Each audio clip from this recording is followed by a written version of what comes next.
Ziyakhala. Asikhale. Viva DA, viva. I-DA ithi namuhla iqala uhambo olusha lokwakha kabusha iTheku.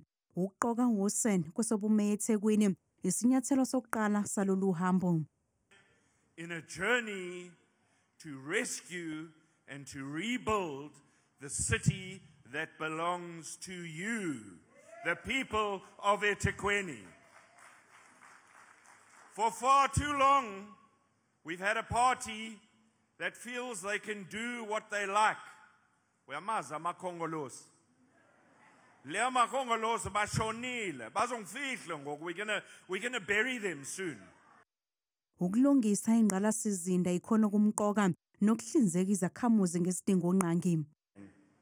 That is why today I commit to the residents and voters of eThekwini that infrastructure maintenance and investment will become the single biggest focus in our budget when I am the mayor of eThekwini. We will ensure that we stop the billions of rands of wastewater every single year.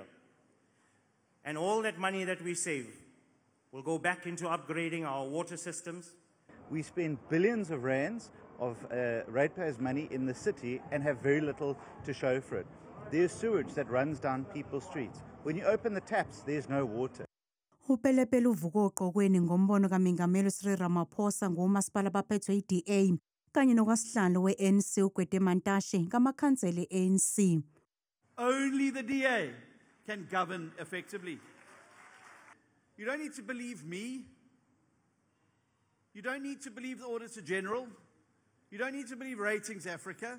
You just need to listen to the President, who said that quite clearly, that when it comes to delivery, it's only the DA that can deliver. I-DA ithi ngobuholi bayo obusha izolinqoba ilihlengi iTheku.